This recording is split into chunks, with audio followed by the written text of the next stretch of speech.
For you Earthlings just joining me, I'm Sunny Eclipse, bringing you the sunny side of entertainment from Unork City on the planet Zork. Hey, Buster, don't look now, but that Earthling you're with is really an alien in disguise. Welcome to the Carousel of Progress. Now, most carousels just go round and round without getting anywhere. But on this one, at every turn, we'll be making progress.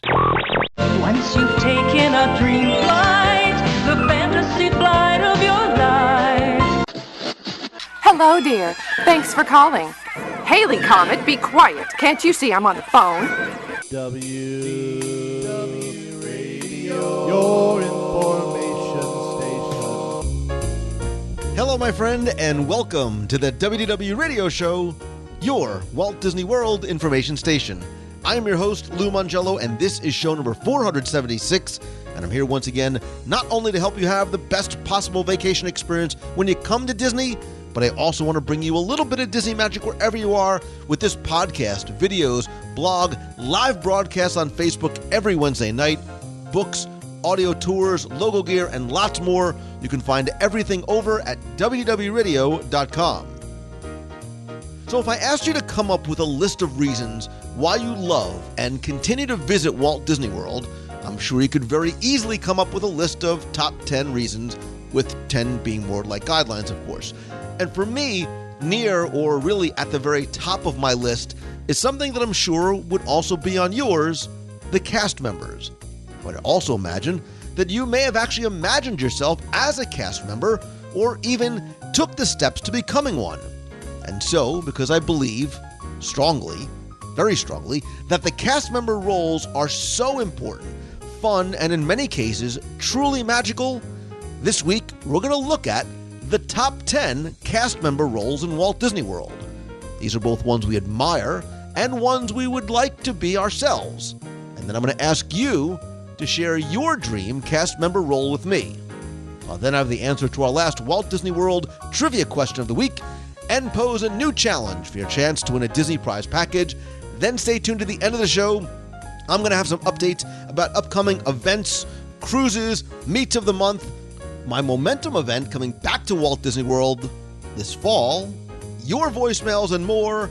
So sit back, relax, and enjoy this week's episode of the WDW Radio Show.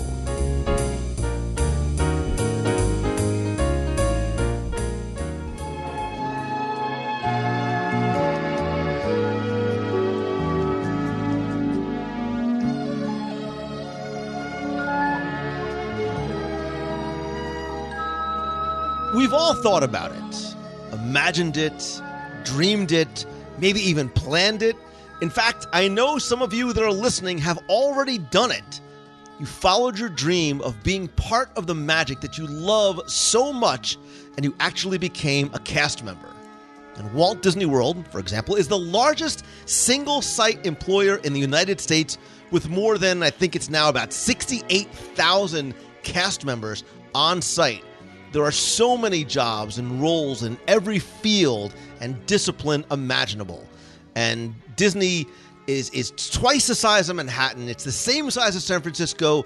And so it's a real working city that needs everything from the design and the execution of the technical and structural and engineering infrastructure to the person whose job it is to spread bubbles around the hub before the parade. And me, unfortunately, in my case, I've befriended so many cast members and have come to learn about what they do and what they were taught through traditions and by virtue of the experience, which is obviously the best teacher. And it's been amazing to be able to sense and see the excitement and the sense of purpose and reward in their actions and their words and in their eyes. And so this week, I want to invite you to join me as we do a little bit of dreaming and maybe, just maybe, inspire you to do some doing as we look at and maybe even imagine ourselves in the top 10 cast member roles in Walt Disney World.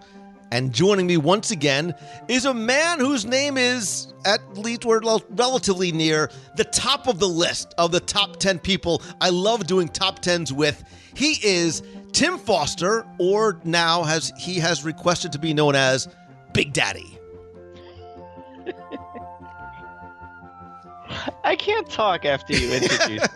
Listen, Big Daddy, it was either Big Daddy, it used to be Samantha Brown, now you want to be called Big Daddy for whatever reason, so I am here to please. And Well, I'm getting tired of everyone walking up to me and calling me bananas, so if Big Daddy is what it has to be, fine. Big Daddy Foster, it works for me. I can see fine with the. that. But what do you mean, almost your favorite person No, to do listen. the top? You are my favorite. You listen far and away for the decade that we have been doing these together. You are the only person.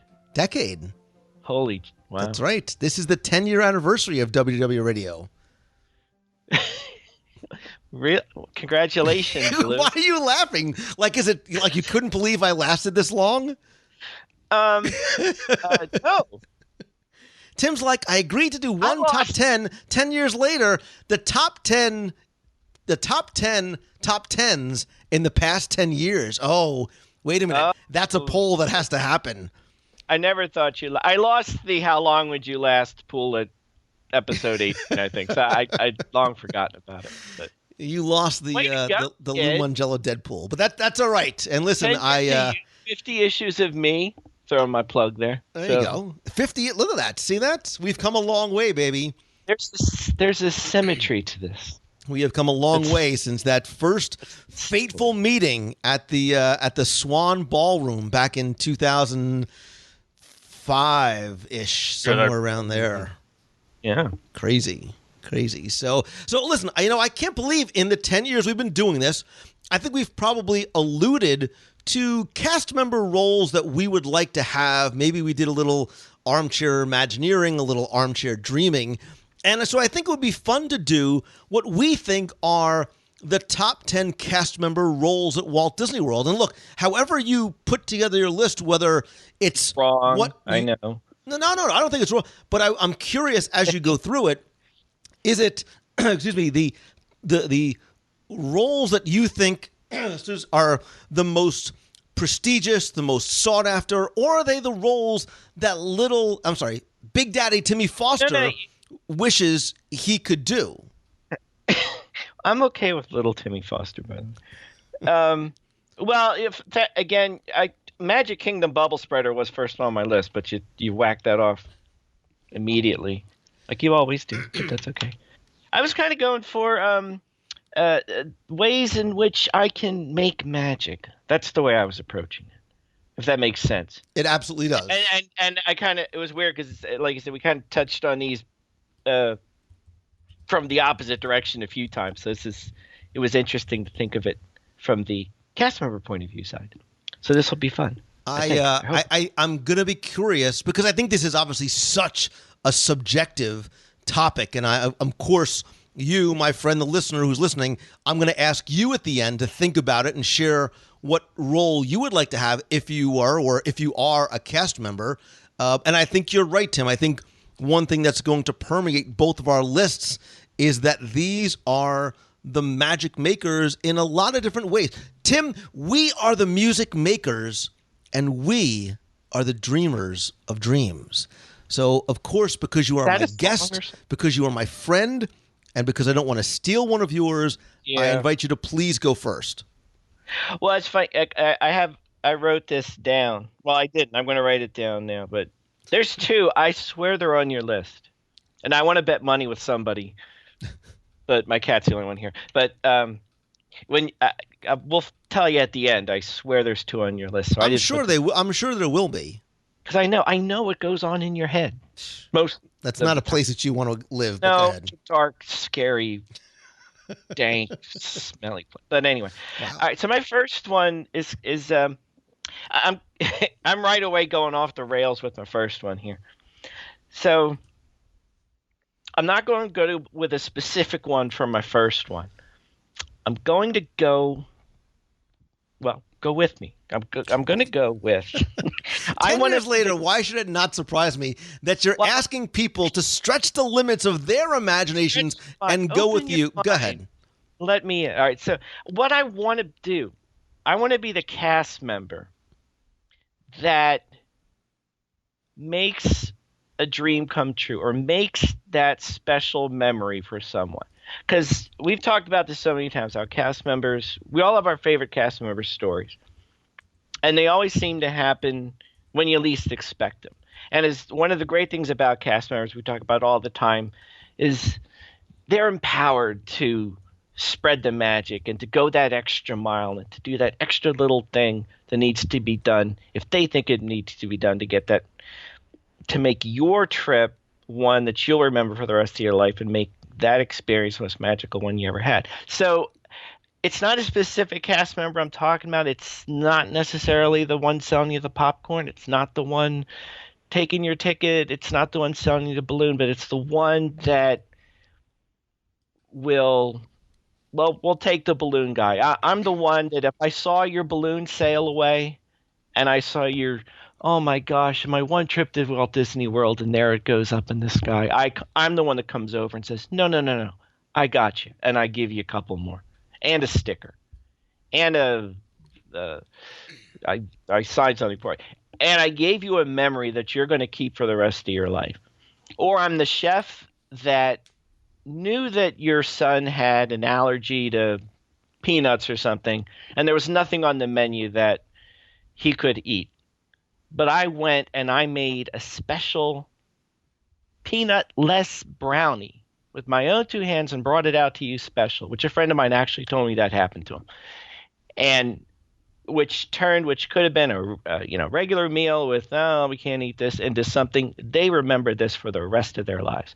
So I want to be that cast member, and it could be anywhere, and it could happen anytime, but I want to be the one that makes that dream come true for that little tiny moment. So there's lots of stuff going on in this. Because I don't think that was a go with me here, because I think that's what every cast member's role is. That's what their responsibility is to make dreams happen, right? Is to make those wishes come true.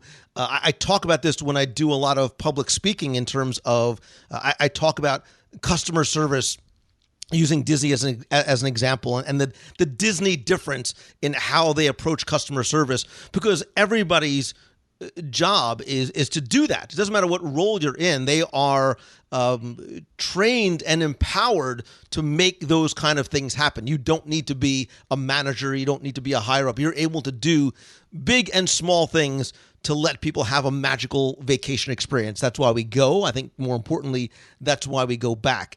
And so I'm going to help you and maybe not make you think this is such a go with me here, because something that was on my list couldn't be on my list. So I'm going to go with you, and I'm going to ask you to go with me, because you mentioned something that directly related to one of the cast member roles that I wish I could have, and I think was the top cast member role ever at Walt Disney World, does not exist anymore. There was and I don't mean the captain, of the 20,000 Leagues Under the Sea, Nemo submarine. I don't mean something like that. I mean this specific role does not exist because it was only there for a limited time. And I could almost make an argument that the very best top and probably most envied and coveted position, the one that I wish I could have been, right, was a Dream Squad cast member during the year of a million dreams. So come with me very quickly on the Wayback Machine to October 2006, when the year of a million dreams promotion was going on. The year of a million dreams ran to 2008, but that's okay. It was still, a Disney year. And the Dream Squad were cast members who wore, khaki pants and a blue shirt, and oftentimes would have a messenger bag on them. And their job, their role, their responsibility was to do nothing but make dreams come true, even dreams you did not know that you had. So they would walk around throughout the day and would award prizes to guests at seemingly random times. And it could be at 2:13 p.m., the person that's sitting in row 2 all the way at the end of the Kilimanjaro Safari truck is going to win an overnight stay in the suite in Cinderella Castle. They might win a ticket to the Very Merry Christmas Party. They might win special Mickey ears or fast passes, a VIP tour, dinner, whatever, a cruise. I mean, there was all kinds of things from the small to the great. And sometimes just being the recipient of one of those relatively small, inexpensive, dare I say, insignificant prizes like a lanyard or a pin or Mickey ears was such a wonderful surprise. Those people's job was single in its intent and single in its execution was to make people happy. And they were also empowered with the ability to see an opportunity, to create an opportunity to make additional magic for people, even though it might not have been on the sheet of things that they were supposed to go out and do and supposed to go out and execute throughout the day in terms of handing out certain prizes. I had befriended and still know people who were Dream Squad cast members. Far and away, they said it was their most wonderful role that they ever had. But when your job, Tim, and I like I said, and I want to be clear, every cast member's role is to do this. But when your job and your mission is singular in focus, and that you are going to walk around and make magical moments and memories for unsuspecting guests whenever, wherever, and however you can, man, that is a good day's work right there. Like, how would you not be excited to get up and go to work every single day? I want to be a Dream Squad cast member. I don't even need to get paid. I just want to go and do it and make those kind of memories for people. We'll do it anyway. I try and do that best I can. I'm not obviously an employee of the company, but I still try and go, and I take that inspiration that goes all the way back to the original cast members and the Van France, mission that was executed back in Disneyland in '55 of what cast members are supposed to do. I think we, Tim, as third-party content creators, are trying to do that in our own unofficial and special kind of way. It occurred to me. We've talked about this before. I forget what the top 10 topic was, but of all the things we're probably going to say, again, I don't know what you're going to talk about, but this is one that we can do. Like some of the other ones, we don't work for them, so we can't be the XYZ. I won't steal your whatever, but we have talked about, even as a guest, being able to impart or give some magic to a fellow guest. And I think we just did this in the show we did, like whether it's letting someone in front of you see illuminations or giving someone, when they were still around, your fast pass when you didn't need it, like things like that, where you could, even though you weren't a cast member, you could pass that magic on to someone else and probably feel just a little teeniest bit of what those cast members felt all day long. And that would be the ultimate dream jump. My job is to go around and make you happy. Well, and I think that's what it is, Tim. I think that is why, look, the cast members, the reason why we go back to Walt Disney World, believe it or not, for me, is not the food. It's not the attraction. Wow. It's the cast members. And I think what they do, the core philosophy that permeates throughout every single person that is employed by the Disney company is contagious to those of us who are simply guests. We're courteous. We're more courteous to each other. We're nicer to each other. We want to befriend and help out and make other people have a great experience. We do things We are overly polite. We do things in Disney World and the Disney parks that we don't normally do in the outside world. And I think it's because we are inspired by, we are led by, we are motivated by the cast members that do it for us. And we, in our own small, special way, want to pay it forward. Yeah. I'm very passionate about this, in case you can't tell. I understand. I'm like standing up in front of the mic. The lesson, and we should just stop here because it's not going to get better than this, but the lesson we should take from this is do not what you just said. Like, we do it in Disney. And by the way, you said you were going to buy me like 20 lunches, so don't forget that. That's one of the good deeds we're going to do. But, and I find myself doing this now, more consciously now, but do this every day. Like, don't just save that special magic for when you're in Disney. Take it in your personal life. And I'm sure you talk about this all the time when you're talking to people. Preach it, brother. To your real life. Be nice to your neighbor. Let somebody go in front of you. Get somebody you got 2 churros, give one away. You know. Well, wait. Don't get crazy. All right. We were having such a nice conversation, and then you brought it to a place that I crossed the line. There's only so far Lou Mangello's kindness can go. Right. But you're right. Take the inspiration and the motivation and the experience that you have in the Disney parks. And I think you're right. We all are and can be Dream Squad cast members unofficially, not just while we're at Disney, but I think especially now, Tim, like more than ever, we need to be that way towards each other. Yeah, I don't think we can really follow up on any. I think we're done. I think this is a top one. It's going to be the shortest show we ever. We had your obscure description of what yours wanted to be, and we're going to drop the mic much after. More eloquent version of what I really meant. Shortest WDW radio show ever, but maybe the most poignant, because I think it's not just a testament to the Disney company, the Disney philosophy, the core beliefs. But look, this goes back to Walt himself and the way he wanted to treat people and make guests feel when they were in the parks. And this, look, the Dream Squad, one on the list should be the drop the mic moment, because it's going to be hard to follow this up with something else. That being said, you get to go next. Ah, great. Oh my gosh. Well, I this next one actually does kind of follow along in the same vein. I am fully aware, though, I am unqualified for this job. I will never get this job, no matter if I went to work for Disney, and if I worked the rest of my life, I would never get this job.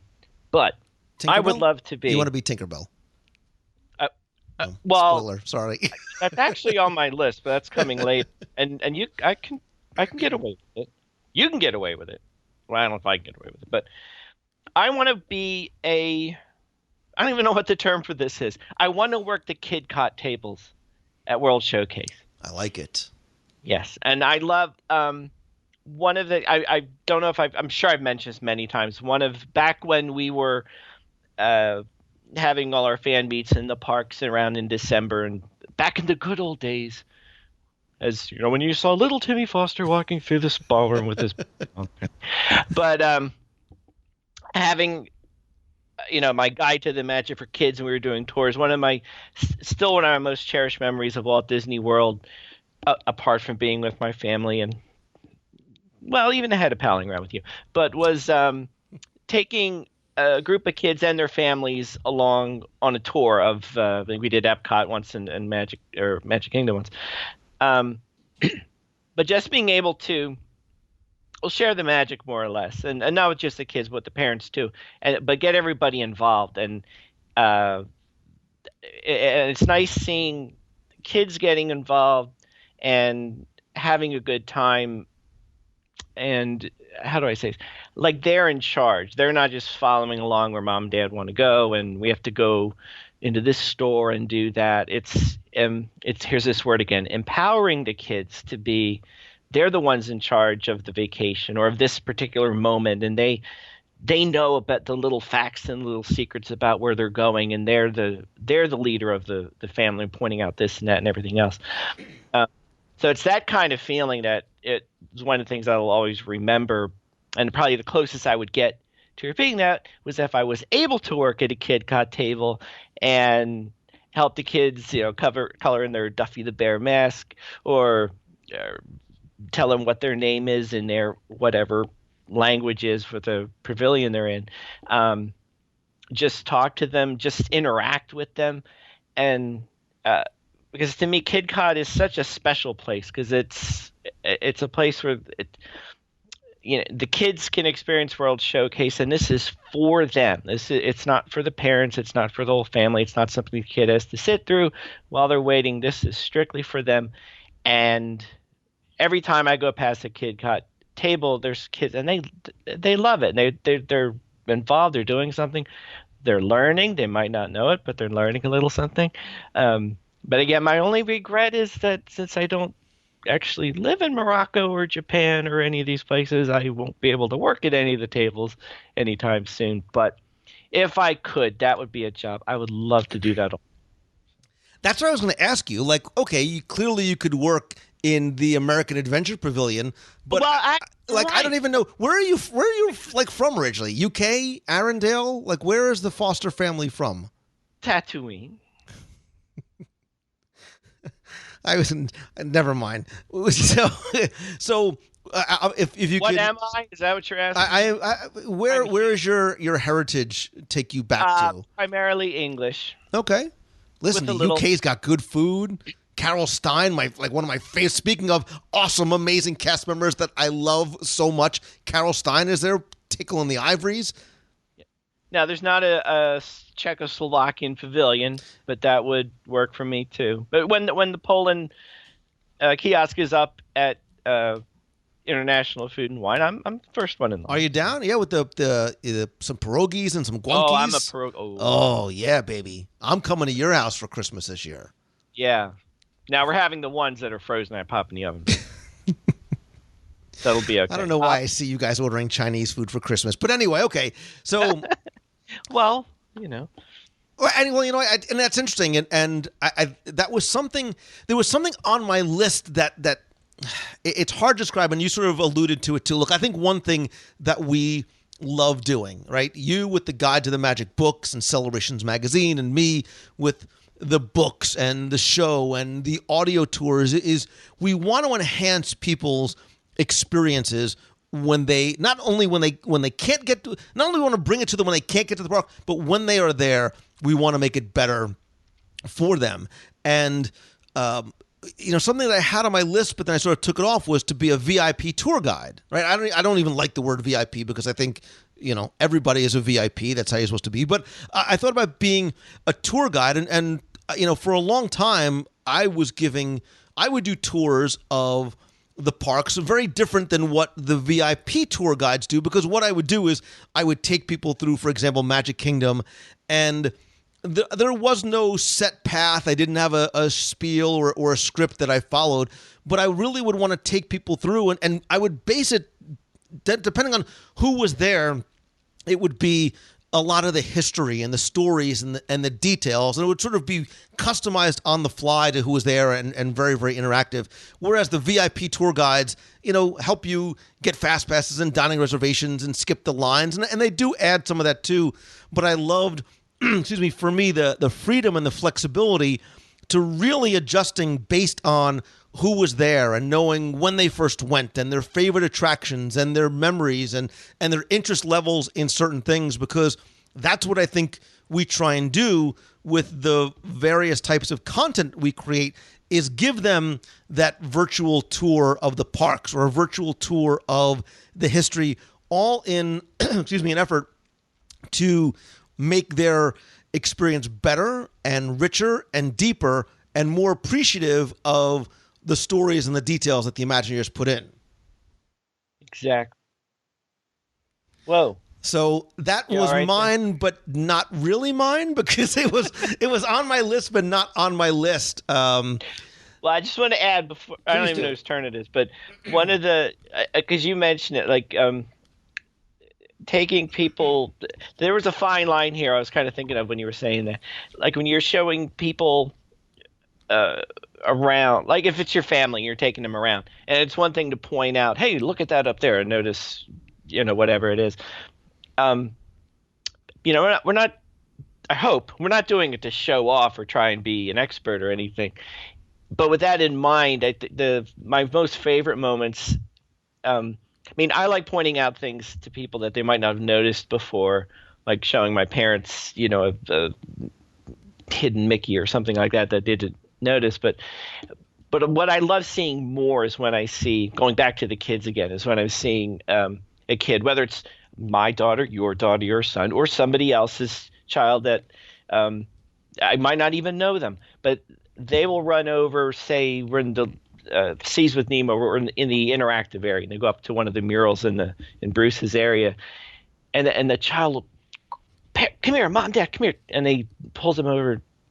Look down there in the corner. I'm actually pointing now. I don't know why, because none of you can see me, but look down. Look, there's a hidden Mickey in the bubbles. And the parents see it and discover it, and they go, "Wow!" And for that moment, the kid is in charge, and the kid is the expert, and the kid is the one that can spread that Disney magic, and that just warms my heart. Something like that. So.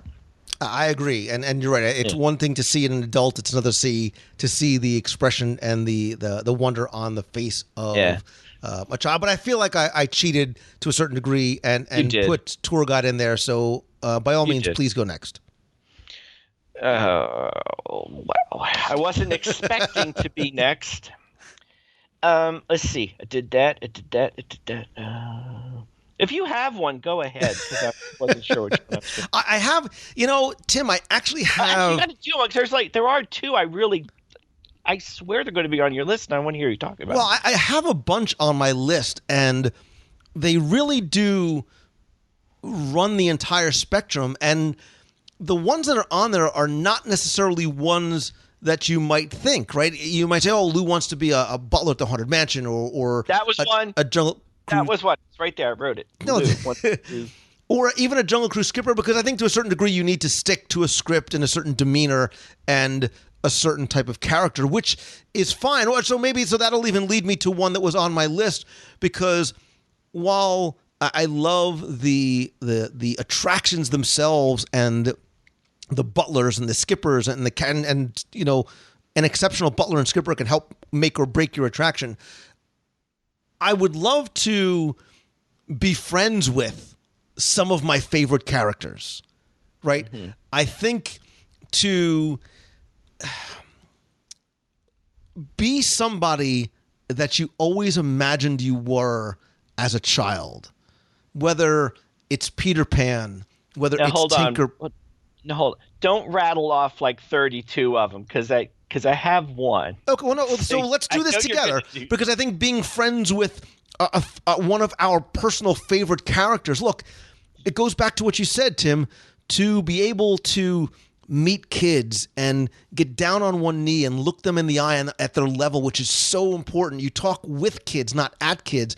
When you generate smiles and that awe and wonder on their faces, and you look up at the parents and they're choked up and they're beaming, and the memories that you are helping to create as a friend of a character that you maybe loved as a child or meant something to you, or whose character or story that you like. I mean, look, it's even better if you can do it like at a dining experience, because it's air conditioned and you're surrounded by happy people and good food. But if you could be friends with maybe I have a certain affinity and affection towards Peter Pan because of all the different things that he represents about, never wanting to grow up. And look, I can rattle off a top 10 reasons why he's the best Disney character ever, but whether it's him or Tinkerbell or whoever those might be, being a cast member who is friends with that character and gets to experience that in that character's world, but still being able to have, unscripted conversations with guests and look them in the eyes and hear their stories. And I can't imagine the feeling when a child goes up to a character and just wants to hug them, because it's so real to them and they just love that character so much. And that's the thing that they are going to remember. I can't imagine what a good feeling that has to be for the cast member who is friends with that character. Well, I agree, and I was going to put that on my list in some way or some form. So what I did, I kind of played a game with myself. So we're going to play this together. So now I'm frightened. Stopped you from now naming I'm 30. frightened. Go ahead. Now we're playing. So and it can't. You said Peter Pan, so Peter Pan is out. But if you had to be friends with one Disney character, who is at the top of your list? Because that's how I tried to. I was going to put that, but I didn't want to put 57. So I was trying to think. If I could only pick one, who would it be? So I'm gonna because Peter Pan would be the character I'd want to be friends with most. I'm gonna think it out loud. It would be a face character because you would want to have the freedom to emote. You know, I was a theater major for a little while when I was in college, so I would appreciate being able to be expressive in more than just, you know, physical motions, but in actual being able to speak. I'm sort of quickly going through in my mind. I mean, look, there is something to be said for being a prince or a princess. I mean, first of all, the clothes are awesome.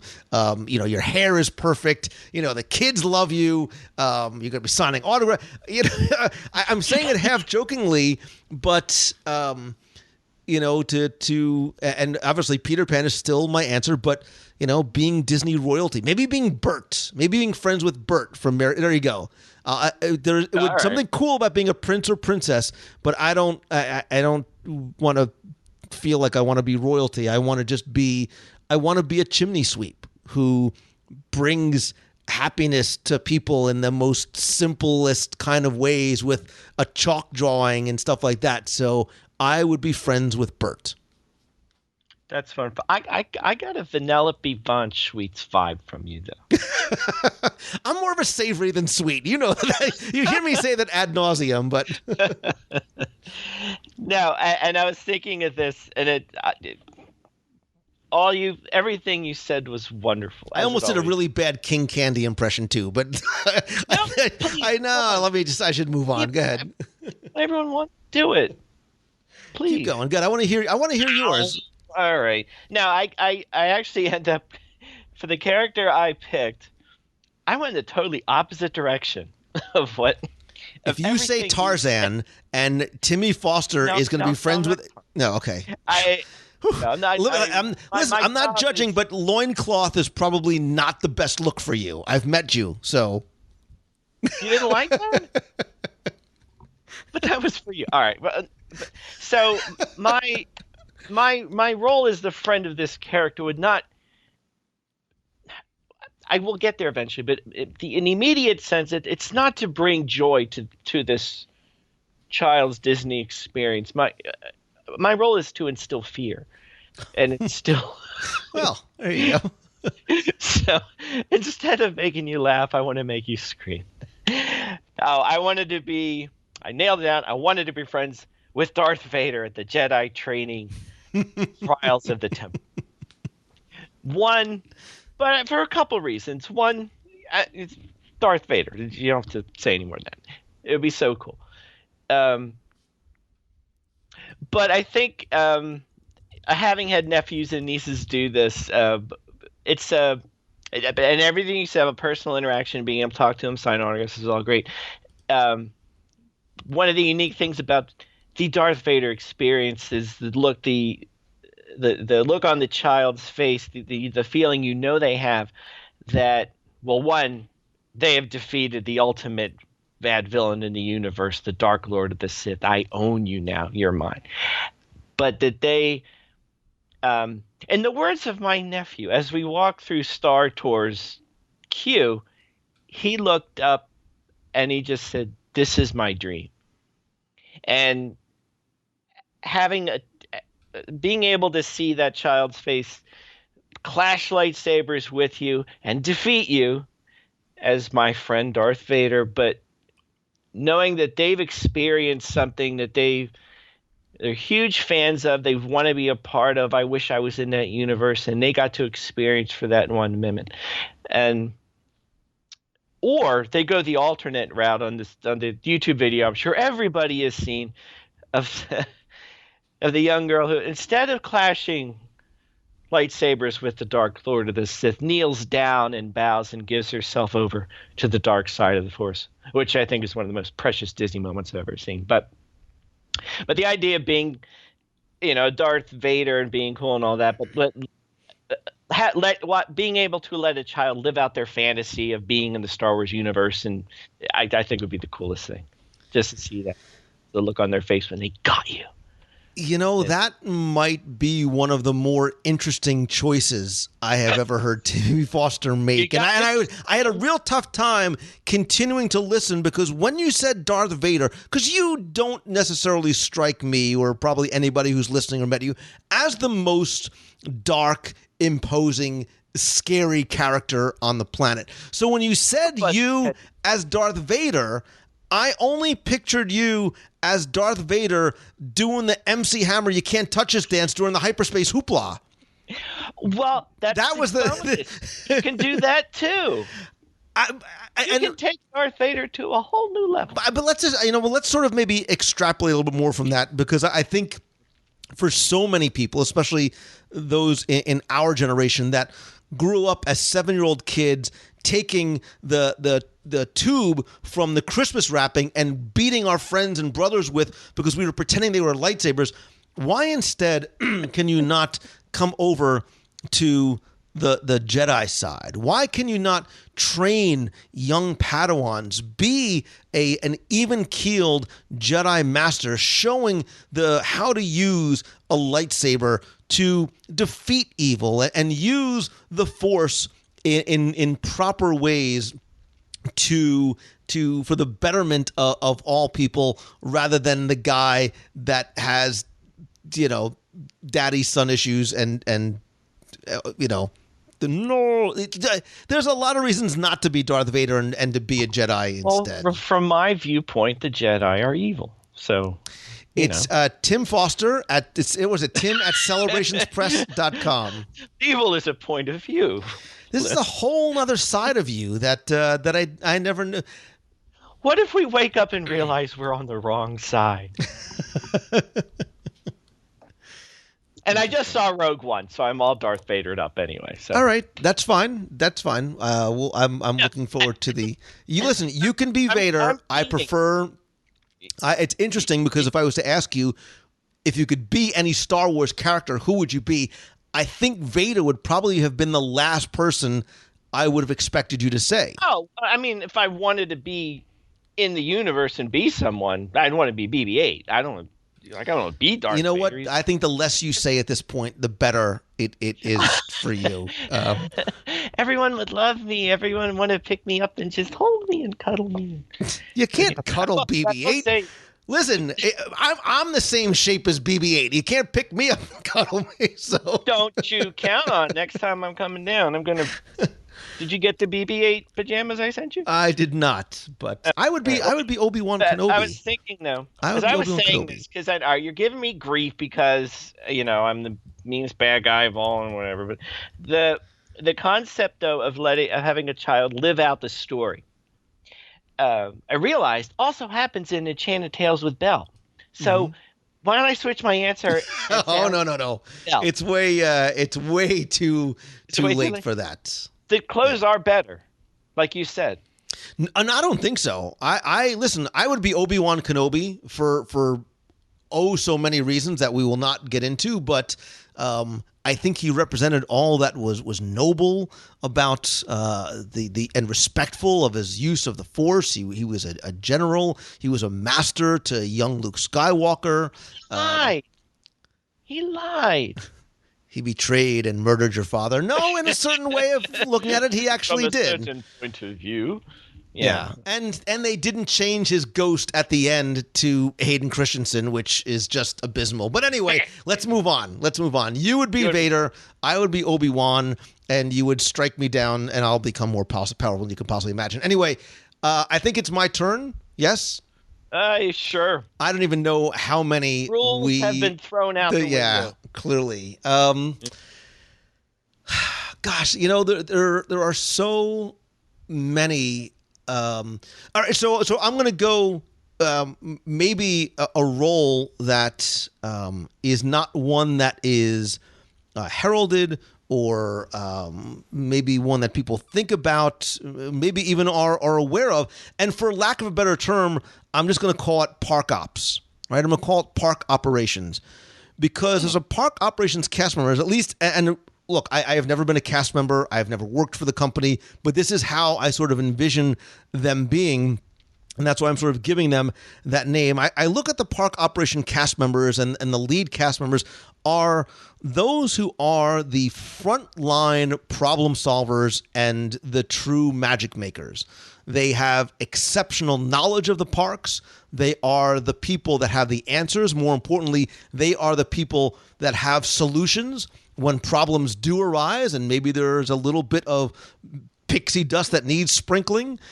They have a direct interaction with guests, so they can directly listen to a guest, just solve their problem, right? And they are there to be problem solvers to improve the guest experience overall. And because they have that constant guest interaction, because they are wandering the parks, doing everything from picking up trash to just, checking on other cast members, I think they have a real pulse of what is going on in the parks, not just on a day-to-day, hour-to-hour, minute-to-minute basis, but I think as an overall, they really know their feet are the ones that are on the ground.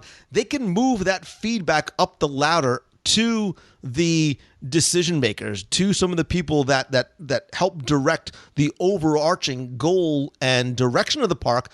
And whether they do something as simple as helping to take a photo of, a family in the hub, to returning lost parents to their children. I don't think it's for lack of a word, the sexiest title, or maybe that they're even recognized, but I think these are ones that are not necessarily looking for the attention. They're not trying to be the prince or the princess. They're not looking for the praise. They just want to help. And they want to make people's vacation experience and the memories the best they can be. And I think these are the ones, the cast members, and again, I'm calling them park ops or park operations, that embody and they embrace, and I think they teach through example the Disney culture, right? The safety, courtesy, show, efficiency. I think that's what they do, and maybe they are not the most recognized in terms of, front-facing or ones we think about, but I think they are incredibly important, and sometimes maybe not, maybe the sort of the unheralded cast members, and I love what they do, and I think that would be an incredibly challenging yet rewarding role. Let's herald them now. Is that a word? Is that a verb? They're unheralded. We'll herald them now. We'll honor them now. Did that make? I don't know if that made any sense, but okay. Well, no. I mean, you say their efforts sometimes go unnoticed and recognized. Well, we're going to recognize them right now and give them a. And Tim, that is part. And that is part of the purpose of this segment. The part of the purpose of the segment is not just to sort of play a little bit of Dreamer and what we would do and sort of have fun with it. It is because I want to bring attention to these cast members. This is my way of saying thank you to the cast members. And I was going to say this at the end, but I want the person who is listening to recognize and respect, and I know you do already, and appreciate and take a second to thank a cast member, to go out of your way, to let them know that you appreciate what they're doing, because sometimes their roles are not always magical. There are guests who are not having the best possible experience, and you take it out on the cast members. So I tell people all the time, make a stop at Town Hall on your way out if you had a great cast member experience, and go tell somebody. Tell a lead, tell a manager, tell somebody from guest relations, say, hey, little Timmy over at the Jungle Cruise was awesome, and he made a memory and a moment that we won't ever forget. That little bit of respect and recognition goes a long, long way, not just to make that cast member feel good, but I'm sure in their folder, their file, their whatever, it probably is helpful to them as well. I feel that's wonderful. And I feel like We can only go down from here. Because once again, you kind of changed the rules on me midstream there. But Sorry. no, it's funny because I wanted to get all that out of the way, and I know you did too. But there are some specific things I have on my list, and not to contradict what you said, but some of these are kind of on the selfish side. Like That's okay. I just want to be Darth Vader because he's cool looking. So, but that was your turn, right? Yes, I believe. Even though it was kind of the. I was piggybacking, but yes, I think I rambled on. And forgive me. I threw it. And I'm unapologetically apologizing because I am passionate about the cast members. I am incredibly grateful, and maybe I am using this platform to try and express that to any that may be listening best I can. But more importantly, I want the person who is listening to maybe think about this the next time they go, whether they're having an amazing experience or maybe they're not, to show and recognize in an outward vocal fashion your appreciation of your favorite or an exceptional cast member when you come across them. Should we keep going, or? I know it sounds like these sound like all the drop the mic moment. All right, very quickly. You sound like you were ready to end it like 5 times. I didn't mean to. I know I didn't mean to. You're on. You got your game on today. Bringing it, baby. I got enough. If you don't have a lot left, you can do sort of I got a lot left, but they're not nearly. All right, so lightning round. Do it very quickly then. Go ahead. Let's see. Well, I got a couple. One was, and actually, from what you said, this cast member position is one where you can, much like being the skipper of the Jungle Cruise, like you can make or break someone's experience on the attraction. Like a lot of the appeal to the attraction is dependent on you and your performance, what you do. But that's expected because that's your role. But one of the other cast member positions that has a similar role, but you don't expect it, is the driver, or I don't know what the proper term is, the pilots, captains of the launch boats. What do you call them? The captains. Drivers. I was going to say drivers, but I know that wasn't Captain. Right. But so many times, well, first of all, this is on several levels. One, you get on a boat, like say you're coming from the Wilderness Lodge to the Contemporary. Such a wonderful experience. And we've talked about, going from the Grand Floridian over the Magic Kingdom as the sun is setting and the stars are coming out and a cool breeze washes it, all of that. But I always think when you get in the boat, like, how cool a job must this be? I get to drive the boat all day long, not a care in the world. See, as long as it's not pouring rain or anything ridiculous like that. Then I think about it and go, it's probably fun the first 2 times, but after about 37 times, it probably gets boring. But they rotate around, and it would be cool if you could drive the boats and move around and do different ones. But the best part of this is, as a cast member piloting a boat, you can go above and beyond taking guests from point A to point B. You don't have to be just the manner of conveyance for these people. You can be part of the experience. And I know you and I both, and I'm sure everybody out there has experienced this. You can be in a launch boat with a cast member, and they're never mean. They're never nasty, but they might not say much as you're going across. Sometimes you might get one who decides he's going to tell you a bunch of jokes or tell you a bunch of facts you didn't know. And he or she turns that experience, which it's not an attraction, it's not even in the parks. It wasn't on your agenda. It wasn't something you were expecting, but they turn that experience into a pure Disney magic moment you're going to remember. And I remember plenty of times of the skipper, even bus drivers, of telling you jokes, telling you stories, telling you facts. I had one that was telling pirate jokes the whole time. My favorite joke. And I'm going to tell that to you, Lou. I'm going to pretend I am the skipper of the boat. You're little Lou Mongello on the front of the boat. And I'm going to ask you in my best pirate voice, what is a pirate's favorite letter? And you say, R? No, they might like the R, but they love the C's. That's what you say. No, I really had a boat person tell me that. So it was funny. My point being, though, that not only would it be fun to drive the boats, at least for a while, but you have the opportunity to go above and beyond and turn someone's normally not a moment they would really remember into something that we'll never forget for the rest of their lives. So I'm going to stop you for a minute.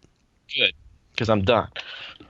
Because Tim, in the decade or so that we have done these together and never talking about our lists ahead of time, I do not ever remember a top 10 entry from Tim Foster that so closely mirrored my exact same sentiments. I have on my sort of, very quick brain dump of notes, friendship boat captain. Wow. And almost, good thing I said that. I didn't want this one. It's as if you were reading because you used so many of the same descriptors that I did, right? The waterways are wonderful places. The boats are attractions unto themselves that don't exist on an attraction map checklist. Dare I say they're overlooked experiences, right? Because so many times we love the monorail. We ride the monorail. I love the dock over at Wilderness Lodge. I've actually gone and just sat, not even gotten on the boat, and I've just sat there. I love the friendship boats. And I mentioned the friendship boats specifically because of all of the different types of boats, because you get some of the little smaller boats that travel on the Magic Kingdom Resort Loop. Obviously, you get the large, paddle wheel boats that take you from the Transportation Ticket Center. The friendship boats, I think, are the ones, because of the way that they're designed, where the cast member captain has the most direct contact and interaction with the guests who are there. So the Swan, Dolphin, Yacht, Beach, Boardwalk, Epcot, friendship boats, even the friendship boats that go across the World Showcase Lagoon, I love those. They're relaxing, they're peaceful, but they're a great way to, like I said before, have that free-flowing interaction with the guest. You have such an opportunity to make what is a normal pedestrian conveyance, to use your word, from point A to point B, an attraction and an experience, whether it's trivia, whether it's jokes, whether it's just talking to guests about their day or offering them tips to make it better. There's a wonderful world of opportunity. And again, going back to what I said before, the empowerment of the cast members to do that on their own without following the script. I am pleasantly surprised, Tim, that this one is in such direct alignment with something on my list. Well, that shouldn't surprise you. Yeah, it does surprise me. Well, all right. Well, there's actually a part of it when you cut me off. But I'm sorry, I didn't mean to. I'm clearly excited about this topic. This down as a footnote, but as the boats, being are we going to say they're captains? Is that what we're calling them? Sure. Okay. If you were the captain of a Wishes cruise boat or an Illuminations cruise boat, that would be cool. Having been on some of those, I've for the guests, that's the coolest thing in the world. One of the coolest things in the world. But for the captain, that it's a very cool experience too, because I've been with them and especially with Illuminations, since you go all the way to Hollywood Studios and back. There's a lot of time when it's you and your crew, but you get a lot of chance to interact. And I've had one gave us a quick Lion King Broadway Hakuna Matata show for like 20 minutes, and but I think the cool thing, if I were able to be one of those captains or pilots, the really neat part would be if you were doing one on a special, like it was someone's anniversary or someone's birthday and they were celebrating everything, because not only are you taking them on this cruise to see Illuminations or Wishes from a vantage point nobody else sees, but you're helping them celebrate a real honest to goodness magical moment in their lives in a Disney way. And it's seeing the looks on their faces and knowing you're helping to make that moment so much more magical. It's got to be so cool. I love every part of that answer. Yeah. So. Does that mean you're next? Do you want to go back and forth, or do you want to quickly go through any additional ones that you have? Well, I got one more because I'm sure it's one, and I'm really surprised you haven't said the ones I was thinking of yet. Although you kind of cheated on one. I think we sort of touched on this one last time. Oh, we did funniest things. I remember that's what it was, and this is where this came up. But being a performer somewhere in any fashion, I think would be cool. And I started this little mini list of performances in being able to be a musician and performing somewhere. And my first ones that came to mind were one, if I could be the piano player in the Grand Floridian, that would be so cool. The other thing would be cool. They're not one of my favorite long gone but not forgotten things for me was the British invasion in the United Kingdom. And if I could be John Lennon on stage for 10, 15 minutes every couple hours, that would be the coolest thing in the world. So I started there, like being a musician in one form or another with all these things. But then I thought of the street performers that we've talked about before, like being the pair in France to do the chairs. I'm not climbing the chairs, but I can be the guy who's telling them to go up there and whistling at the little kids and throwing them stuff and things like that. And that would be really cool. But again, that's a role where I'm sure it's got to be a lot of fun for you, but you're also making moments and memories for people too. Now, albeit these are more scripted than some of the other ones were talked about, but these are still a lot of things I talked about are things that I will remember always, like some of my favorite things I've ever done at Disney. Seeing these performers or having that one interaction where they interact with you one-on-one for a brief minute or two, and it's really cool. So I think that would be a lot of fun. I'm going to stop you again. Stop me again. Because that was next on my list. Oh.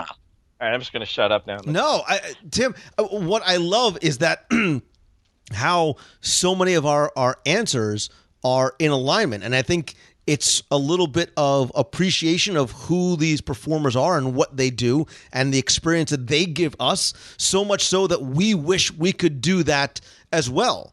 And look, I think one of the things that makes Walt Disney World so endearing and so charming, and I think Disneyland does this exceptionally well, are the live performers, for lack of a better, I'm going to call them street performers in the parks.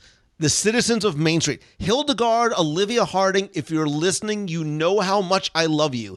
You and the mayor make the Main Street experience. So many of the wonderful pianists over at Casey's Corner, the Magic Kingdom band, the other characters and performers that walk around. And I don't just mean like the Dapper Dans, but I mean the characters and performers. The rolling pianist in Disney Springs is awesome. All the live music in Disney Springs makes that an attraction and destination for me. The Grand Floridian Society Orchestra, the Jameters, the pianists at Jelly Rolls, who are some of the most talented people. Carol Stein over at the UK Pavilion. If you have never seen her before, you need to make it part of your itinerary to stop into the pub and listen to her and talk to her. Not only is she talented, but she's so friendly and she can play anything and everything and incorporate your name and your hometown and your story into it. Matsuritsu, you know how much I love Japan. I love the live music. I love the live performances, both ones that follow a script and then those that don't. You know, the citizens of Hollywood, the citizens of Main Street that are just, you know, they have an act, but like you, I love the live performers and performances throughout the parks and resorts and Disney Springs. Wonderful. If you could be one, what?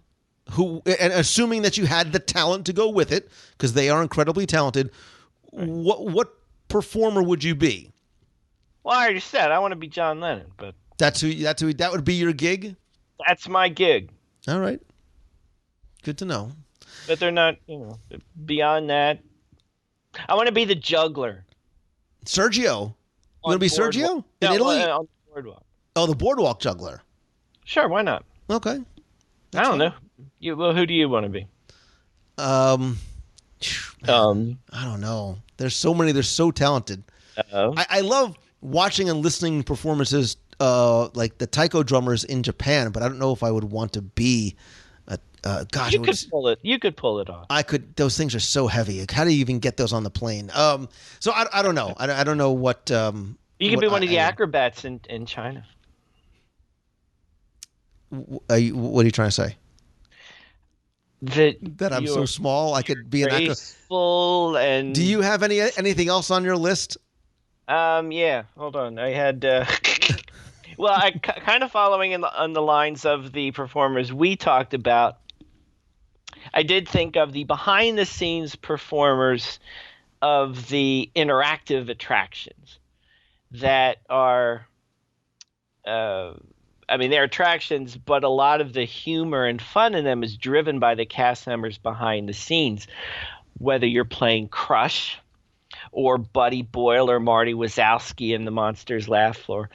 That would be cool too, because a lot of the interactive there, it's improvised to a degree, and you get a chance to interact with the audience, even though it's not you. You're going through a character, but I imagine that's got to be a lot of fun. And again, you have the opportunity.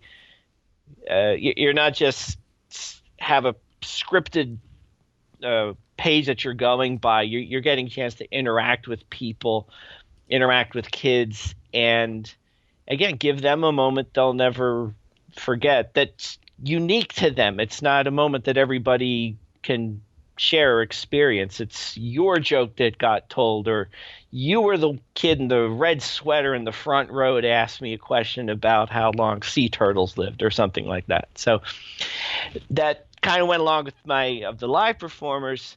Let's not forget the behind the scenes one that bring those characters to life too. I don't even know what you're talking about. That's Buddy Boyle up there. But I am going, you know what? Now that I think about it, I'm going to amend my previous answer with the permission of the court. I'm going to amend my previous answer. And I say this out of the utmost love, admiration, and respect. And I would take this role, but I could never be this person, because one of the hardest working man in show business was not James Brown. It is Yeehaw Bob over at Port Orleans. That man he is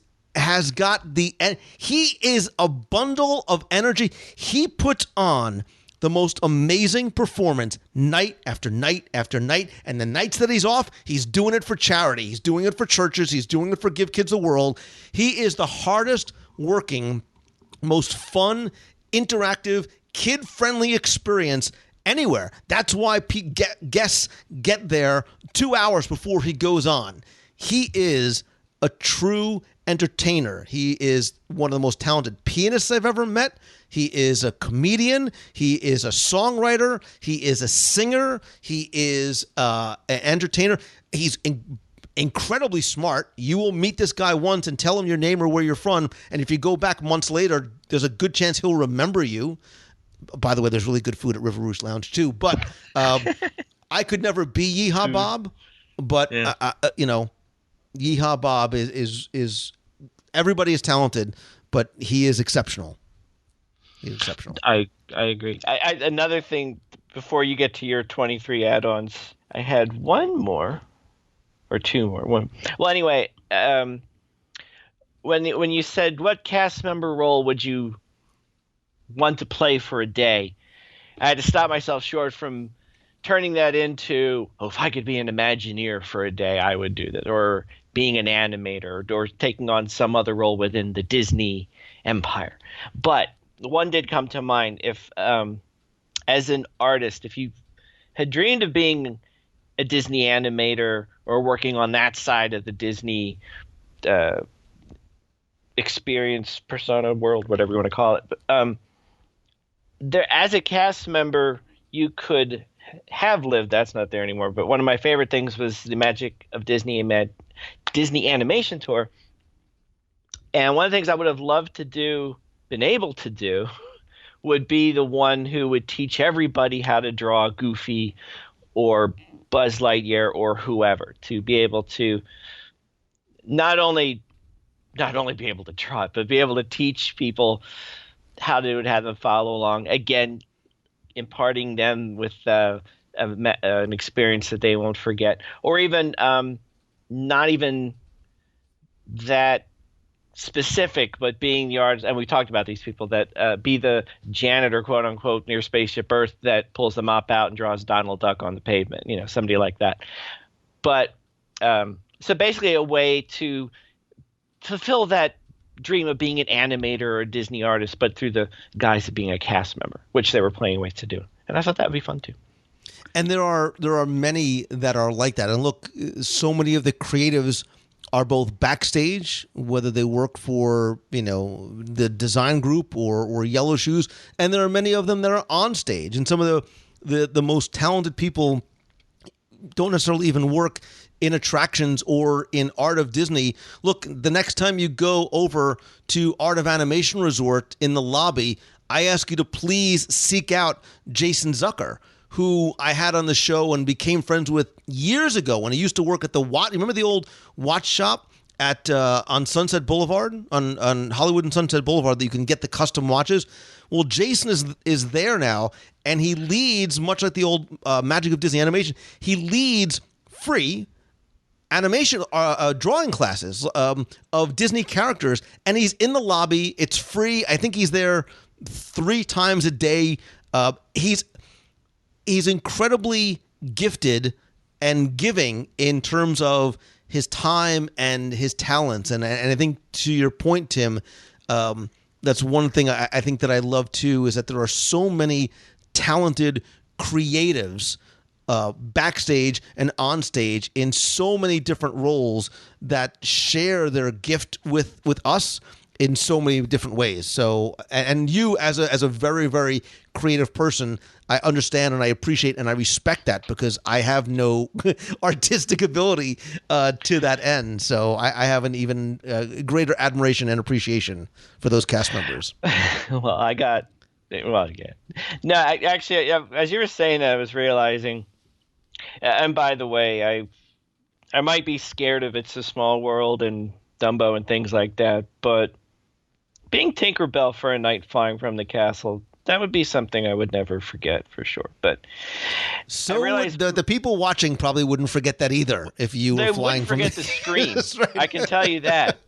They never will have heard a scream as loud or as shriek-like as you will have heard, except for the time when I was on Tower of Terror and cried.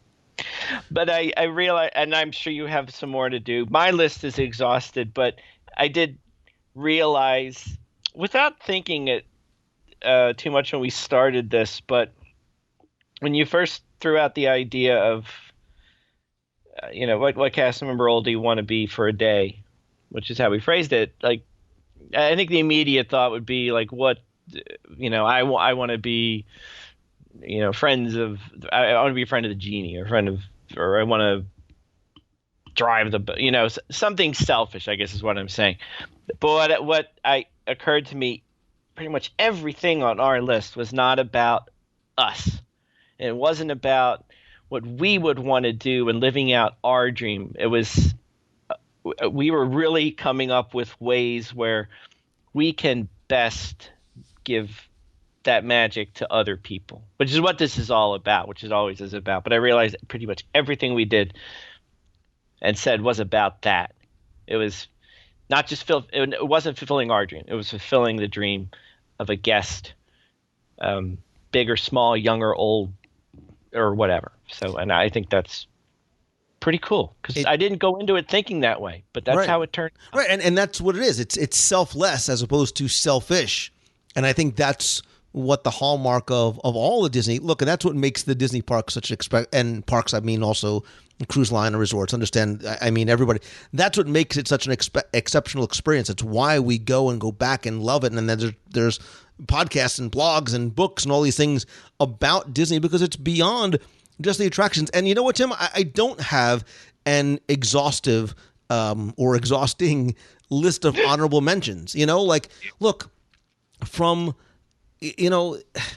there have been so many cast members I have encountered in the years of going both as a guest and since I started doing this, that have either been on the show or that I've met or have impacted me. Look, you may or may not remember Art the greeter over at the Beach Club.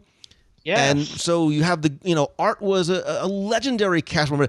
Look, being a greeter at a resort or even one of the parks, again, it goes back to what I said before in terms of what your job, what your role is. Look, every cast member has the same simple, singular job that comes down to 3 words. Your job is to make people happy. That is what you are trained to do. You can learn anything else. You can learn how to cook. You can learn how to, clean the room. You can learn how to perform. You can learn the script. You can all those things. But that is your ultimate goal. It is part of the corporate culture. It is something that every single cast member knows. And look, I think the thing that makes cast members so incredible and makes this place so special is that you can't teach people. Look, as a former employer, I used to wonder, what does Disney do? How do they get such exceptional performance consistently out of nearly 70,000 cast members who maybe are not making a ridiculous amount of money every single year? They do their jobs because they love their jobs, because they believe in this corporate culture. And I don't even like calling it that. They believe in this Walt-driven philosophy of simply making people happy. I think the additional reward for them is knowing that that's what they do. And it doesn't matter what role they're in. It doesn't matter how big or small, front of the house, back of the house, on stage, off stage, whatever you want to call it, that's what their job is, and that's what the singular goal is, and everything that they do is in furtherance and in execution of that. And that is why I think I'm as passionate and as excited I was to do this, because I do, as much as I respect and admire, I appreciate as a guest what the cast members have done for me and for my family and for my friends and for the countless millions of people that have gone there. And so this is sort of maybe a small way for me to say thank you. And while I am saying thank you to them, I also want to say thank you to you, Timmy Foster from celebrationspress.com. I have a question that I want to leave the other person that's sitting here with us listening. If you are a cast member, what is your role? Tell me what your role is, why you took it, why you love it, how much you're enjoying it. Or if you're not, and you could be a cast member for a day, a week, a month, for the rest of your life, right? How many people do we know that retire to Disney just so they can work there? They don't care about the money. They just want to be part of it. Do me a favor. Go to facebook.com/WW Radio. Go to the show notes at www.radio.com. Tweet me at Lou Mongello. Call the voicemail at 407-900-9391. Let me hear either what your role is or what you wish it could be, what cast member role you would like to be. And then, of course, go to celebrationspress.com and subscribe to Celebrations Magazine and send Timmy Foster all the love that he deserves, because, Tim, I believe in my heart of hearts that you might not be a cast member by name, right? But I think that you embody that same type of philosophy of giving and wanting to make people happy with the things that you do as well. That's why we do what we do. That's why we're friends. I want to go hug a cast member so badly. Oh, I thought you were gonna. I thought that I had gotten you so excited. You wanted to be like, "Oh man, Lou, give me a hug." And you're always at the top of that list. This is above and beyond. I like warm hugs, cold hugs. I'll take them all. Oh dear! All right, we're veering into Timmy Foster. As much as I love the cast members, man, I love you too, brother. There are so many more top 10 lists that we have to do. And do you know what's interesting? None of them have what? None of the things we Food. Wait a minute. Is this What? the first ever episode where I did not mention food? No, you mentioned it. Okay. Yeah, I got nervous. Yeah. No, I was Okay. waiting. All right. I just wanted to make sure I was being consistent. No, you know what your trick is you do what you just did. You say, I got through it and I didn't mention food. But you just did. So And by doing so, I get to mention food. So the streak continues. So actually, I think I brought it up more than you did with the churros when I got you mad, which is going to go down and it's one of the greatest. Never. You top 10 can't get me. You couldn't get me mad, Timmy Foster. if I took your churro out of your Then hand. I get Then we go down. That would be a scream worse than the Tinkerbell. What does that scream sound like? I'd break the internet if I did.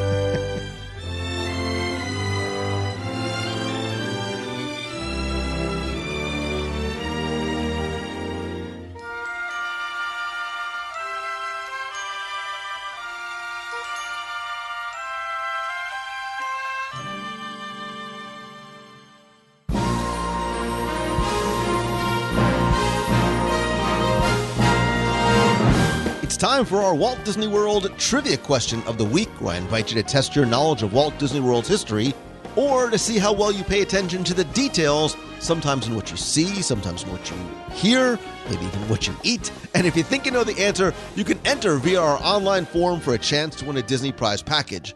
Of course, before we get to this week's question, we're going to go back, review last week's, and select our winner. So with Mardi Gras coming up this week, the question last week was about one of my favorite cities in the United States, possibly the world, which is beautiful New Orleans, Louisiana. And I asked you simply to tell me what was the original name of the Port Orleans Riverside Resort. And of course, you know that resort opened back in February of 1992, not as Port Orleans, but as Disney's Dixie Landings Resort. They had rooms in the Alligator Bayou section. They eventually added the mansions over in Magnolia Bend. And in April 2001, Port Orleans French Quarter merged with Dixie Landings. The name changed and it became Port Orleans Riverside Resort. I took all of the correct entries, randomly selected one, and again, last week you were playing for the 102 Ways to Save Money for an Walt Disney World book, all of my audio tours of the Magic Kingdom, a brand new WDW Radio 2.0 Magic Band cover, some stickers, and the hot and cold travel mug. And last week's winner, randomly selected, is Jacqueline Ricks. So Jacqueline, congratulations. You used the online form on the WDW Radio website. I have your shipping information. I will get your prize package out to you right away. But if you played last week and didn't win, that's okay, because here's your next chance to enter in this week's Walt Disney World Trivia Challenge. So Walt Disney World is always changing, right? It is never a museum, and it's always looking to the future, much like Tomorrowland in the Magic Kingdom. And in time, maybe soon, I think that Tomorrowland is going to continue to grow and evolve and change. And when that happens, new attractions and experiences come in, and others become extinct to make way for them. It's happened in the past, and it's going to happen again and again in the future. And one such attraction that came in late 2004 was Stitch's Great Escape. But that building has been home to some of my favorite Tomorrowland and actually Magic, well, maybe even all of Walt Disney World attractions. So this week, I want you to tell me what was the very first attraction to occupy the space currently housing Stitch's Great Escape. You have until Sunday, March 5th at 11:59 p.m. to go to WDWRadio.com, click on this week's podcast, use the online form there, submit your entry, and again, you are going to be playing for the 102 Ways book, the Magic Band cover, the stickers, and just because it's Mardi Gras week, I'm going to throw in another one of the WDW Radio hot and cold travel mugs, not available in the store or anywhere else. So good luck, happy Mardi Gras, and have fun.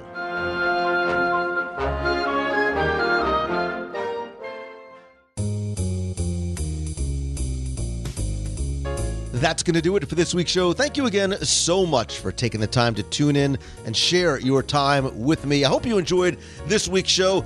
Don't forget that we're currently celebrating the 10th anniversary of WDW Radio, and I want to celebrate and share with you. Come and check out the brand new WDWRadio.com website. I also have a new book out and available for you for free that you can get just by visiting the homepage of WDWRadio.com. Please also make sure you like our Facebook page at facebook.com/WDWRadio. I want you to not only be part of the live broadcast every Wednesday, but I'm working on some new stuff for there, and really be part of the community and the family and the conversations that take place there. While you're there, you can also see about upcoming events, meets of the month, other things we have going on, and some more plans as we continue to celebrate all year long. You can also check out our new logo shop where you can get t-shirts, hoodies, iPhone cases, notepads, and more. If you get a t-shirt from the shop, take it with you to the next time you visit Walt Disney World and share a photo of you in your shirt with me on the Facebook page. I also want to thank some new members who joined the hundreds of you who are part of the WDW Radio Nation family this month, including some longtime members like Wendy McCoy, Megan Desjardins, Charissa Lynn, Jack E., Joanne Wesley, Patricia Cram, and Bud Catalano. I sincerely appreciate all of you. And if you want to not only help the show, but get exclusive rewards every month, like a monthly scavenger hunt, access to our private Facebook group, monthly live video group calls, personalized Magic Band covers, some Nation logo gear, and care packages every month from Walt Disney World. You can support the show by visiting WDWRadio.com/support. And don't forget that it not only is it completely optional to you, but that a portion of your contribution to the nation will go to the Dream Team Project to benefit the Make-A-Wish Foundation of America. Speaking of being part of the community and family, you can connect with me. I am at Lou Mongello on Twitter and Pinterest and Instagram. You can like the page at facebook.com/WDWRadio. You can also find out how you can turn on notifications. Make sure you get notified of live broadcasts every Wednesday at 7:30 p.m. Eastern, where you can watch, chat, and now call into the show and be part of the conversation. I also go live oftentimes from the parks and the cruise line and wherever else I might be. So if you turn on notifications, you will definitely get notified whenever that happens. Be sure and sign up for our free newsletter. Check out our amazing team of blog writers. And if you have a question that you want me to answer on the show, you can email me, lou@wdwradio.com, or call the voicemail at 407-900-9391. Whether you have a question, a comment, you want to talk about something that you heard on this week's show, or even just saying hi from the parks, call on the voicemail and you can be part of the show, and I'll play voicemails as soon as we're done here. Don't forget about upcoming events and meets of the month. Thanks to everybody who came out to Disney Springs just yesterday for the meet of the month. It was so great to see old friends, to make new ones. Those of you who came alone, brought the whole tribe, the whole family came with you. We really, really had a nice time. And congratulations to all of the princes and princesses who ran or walked or started or finished the Princess Half Marathon this weekend. Congratulations to all of you. You really are all winners just by virtue of signing up, taking up the challenge, and getting on the starting line. If you are a runner or a walker or a jogger, or if you've never even done it before, if you are petrified to even sign up, I welcome any and all of you to please come and be part of another one of our families, the WDW Radio running team. And if you have been to some of the events and if you are part of the team, you know that it is an incredibly not only welcoming group to anyone of any expertise or any level, whether you've run 100 marathons or you've never walked around the block before in running shoes. It is a great community that will help you get started, keep moving forward, and have a really great time before, during, and after the race. You can visit WDWRadio.com/running. And if you're like me and have a body that's made and a mindset that is not cut out for running, you can come and be part of the team by cheering with me on the sidelines during any and all the events. Again, you can find out more by visiting the running team page. Also, don't forget that I will be traveling a lot this spring and fall and summertime as I travel to speak at conferences and events around the country, really around the world this year. And I will be doing meetups as I do travel. And if I could maybe come to help speak to your event or to work with your business or speak to your school, please go and visit LouMongello.com. Speaking of which, I am about to announce this week my next Momentum weekend workshop in Walt Disney World. I can tell you it's going to be this fall. And it's an opportunity for you to start making real changes in your life and your ideas or your businesses. If you have an idea and if you want to turn what you love into what you do, or you don't know where to go next or are having trouble getting started, this is a real small, intimate workshop here in Walt Disney World focused on creating real results for you. If you stay tuned to my social, I'm going to announce it via a live broadcast probably sometime this week, and you can get in on some early bird pricing. We're only going to have 50 people at the event, so it is going to be very limited. Again, you can find out more about all this over at LouMangello.com. Thanks, as always, to Becky Mankin and little Princess Becky Puppet from Mousefan Travel. If you watch this week's live show, you know exactly what I'm talking about. They are my recommended travel provider. Look, it's who I love because it's who I've used for 10 years. I trust them, and you should as well with your and your family's investment in your vacation. Their services are completely free to you, and they will always help you find the best possible prices, all available discounts, and answer the questions you have. You can visit them over at mousefantravel.com. And as always, my friend, and you are my friend, whether we have met yet or not. You prove it to me time and time again, and I'm so grateful to you for that. By virtue of the fact that you're listening here, where you come to a meet of the month, or you tweet me, or Facebook me, or send me an email, thank you so much. And all I ask in return is that if you like the show, please help spread the word. Let your friends know about it. Tweet out that you're listening. Share a link to this or your favorite episode on Facebook. And please take 30 seconds to rate and review the show over on iTunes. That is very, very helpful to help other people find the show as well. And because of you, we have more than 1,200 5-star reviews. We hit number 2 overall in iTunes last year among all podcasts worldwide, and that is a testament to you and the community and the family that you built. I want to thank some recent reviewers like Josh from Cape May, who simply says, awesome. Evan Chasen says, it's the best podcast out there, been a fan for years, going to continue to be a fan. Been busy writing, so I've been listening to the podcast since 2009. I'm finally writing a review. Listen, man, better late than never been. Say that 5 times fast. He says the podcast is a must listen for any Disney Parks fan or anyone preparing to go. If you're catching up, make sure you go back and listen to the top 10 episodes, listener email, and the live reviews. They are my favorite and packed full of information. Hope you can make it to the meet of the month one day. Keep up the good work. Thank you so very much, Ben. And Crimthan says, it is the most amazing podcast. I was blown away at how fantastic it is. It is beyond wonderful. Words cannot express the joy Lou brings to a person's life. Oh, Crimthan, you're going to get me all choked up at the end of the show. Thank you. Thanks to all of you who reviewed the show now or in the past. Again, you can go to iTunes or just visit www.radio.com/iTunes. It'll give you instructions and a link exactly how to do it.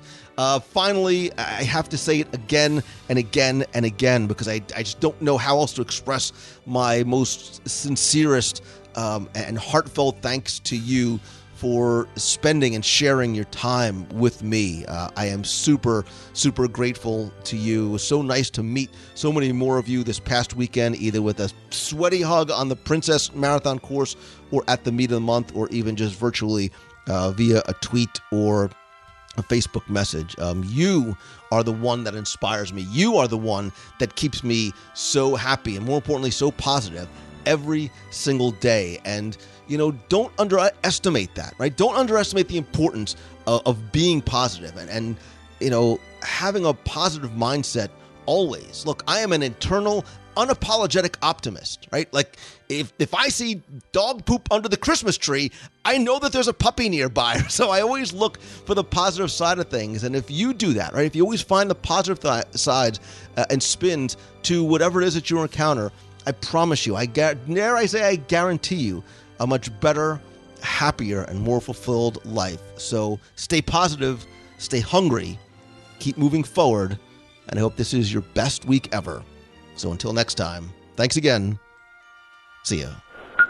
Hi, Lou Mangello and all the WDW radio listeners. This is Charlotte Rottweiler and her husband Keith calling from Animal Kingdom, and we are sitting here in the very front row for one of the first performances for Rivers of Light on February 10th, 2017. And we arrived here as pass holders in the morning, and we got special passes to come here and see this tonight. And it's about 10 minutes before the show starts, and we could not be more excited. Oh my gosh, we are so thrilled and so excited that this was a pass holder benefit. And we have been here for about a week celebrating our 3-year wedding anniversary and having so much fun. And Lou, your show means so much to me, and I can't wait to meet you in person.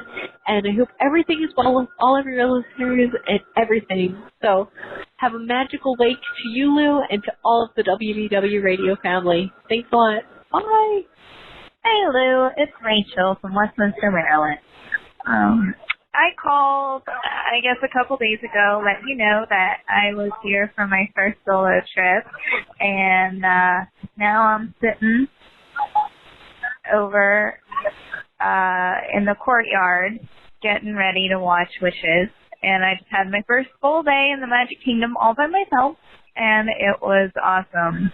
I had a great time kind of just doing whatever I wanted to do. I could stop and take as many pictures as I wanted. I could go eat where I wanted. I just kind of let the wind take me where I wanted, and it was amazing. So I just thought I'd share that with you, and hope you're having a good day. Thanks for everything, Lou. Bye. Hey, Lou, this is the Polsons from Colorado. Just calling in with a quick dining review. We're piggybacking on your Contempo Cafe review. We were able to be here. It's Saturday, the 4th of February, and we got ourselves a caprese flatbread, a peasant salad, and some sliders, and the peanut butter pie that everybody's raving about. Just wanted to let you know that your tip was fantastic. We got out of a very crowded Magic Kingdom, took the monorail over, and are enjoying a delicious and mellow lunch. So thanks for all that you do. Thanks for the great podcast, and thanks for the Contempo Cafe tip. You were spot on. Have a magical day, Lou. Just a quick update. This is Charlotte Rassweiler again. And my husband and I just watched Rivers of Light for the first time. And let's just say, as Disney fans, I can say it was worth the wait. So everybody go check it out whenever you possibly can. It was unbelievable, a tearjerker in all of the best ways. And I guarantee you're all going to love it. So thanks for everything, Lou. And I hope everybody is having a magical week. Okay, bye. You've got a friend in me.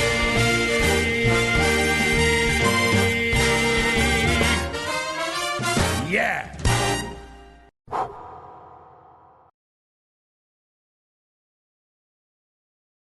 There's a great, big, beautiful tomorrow, just a dream away. Well, it sounds pretty good. In fact, that's just the right spirit.